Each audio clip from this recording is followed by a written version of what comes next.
Une AMG GT, c'est déjà le début du bonheur. Mais alors comme elle se décline comme ici en version roadster, là on touche au sublime.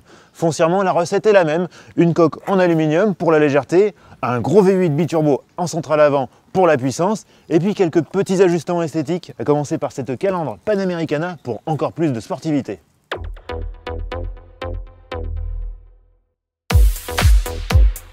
À l'arrière, la AMG GT-C se distingue par des ailes élargies afin d'augmenter les voies.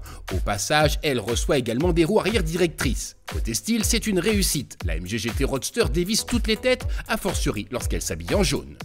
L'habitacle reste similaire à celui du coupé. C'est un espace cosy avec une imposante console centrale où sont situés les contrôles essentiels. Les passagers sont protégés des remous d'air par un coupe-vent transparent installé entre les deux arceaux arrière. Et quand la météo est un petit peu capricieuse, comme aujourd'hui en Allemagne, eh bien on peut recapoter très facilement. Ça se fait même à la télécommande, à distance, comme ça. Ça prend une petite dizaine de secondes et on peut même le faire en roulant jusqu'à une cinquantaine de km/h. Impeccable pour profiter de toutes les éclaircies. Sous l'immense capot, le V8 4 litres biturbo est repoussé tout au fond du compartiment moteur pour une meilleure répartition des masses. Il culmine à 557 chevaux grâce à l'adoption de turbocompresseurs modifiés, toujours installés au centre du V. Forcément, avec une telle cavalerie, la AMG GT-C Roadster affole les chronos. Le 0 à 100 km/h est expédié en 3 secondes 7, tandis que la vitesse maximum s'établit à 316 km/h. Qu'elle soit coupée ou roadster, la AMG GT elle se définit avant tout par son moteur. Et ce V8 c'est vraiment un bloc d'anthologie. C'est simple, il a deux turbos mais on ne les sent pas du tout, il y a zéro temps de réponse, du coup il se comporte comme un très gros atmosphérique, il est plein partout, quel que soit le rapport. On écrase la pédale et on est catapulté vers l'horizon. Et ce son, ce son.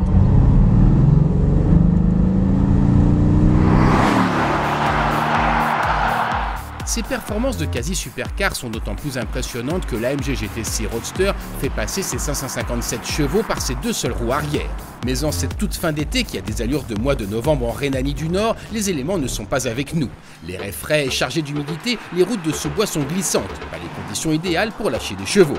Heureusement, AMG a prévu un ESP à 3 modes dont un intermédiaire afin de pouvoir s'amuser un peu tout en gardant un rassurant garde-fou.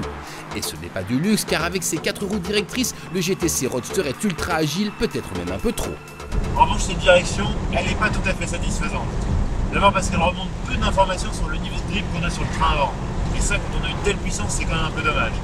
D'autre part, les 4 roues directrices, le système n'est pas aussi transparent que celui qu'on trouve par exemple chez Porsche. En effet, en virage, en accélération sur des phases un peu transitoires, on a parfois des réactions un peu bizarres du train arrière. C'est pas très rassurant.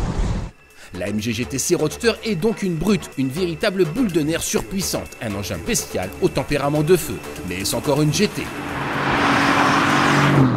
Par contre, l'appellation GT, elle est quand même un petit peu usurpée. Certes, on est bien protégé des remous d'air, on a même un petit chauffe-nuque ici pour les matinées un peu fraîches. En revanche, les suspensions sont fermes, les sièges aussi, et on a quand même pas mal de bruit de roulement. Donc au final, sur les longs trajets, c'est quand même une voiture un petit peu fatigante. L'AMG GT-C Roadster est donc du genre viril. Le V8 débordant de puissance associé à un châssis affûté comme une lame de rasoir font de cette sportive une auto à ne pas mettre entre toutes les mains ni à sortir par tous les temps. Alors c'est vrai, une Porsche 911 Turbo est plus efficace et plus facile, mais l'AMG GT-C Roadster est un vrai fauve qu'il faut dompter.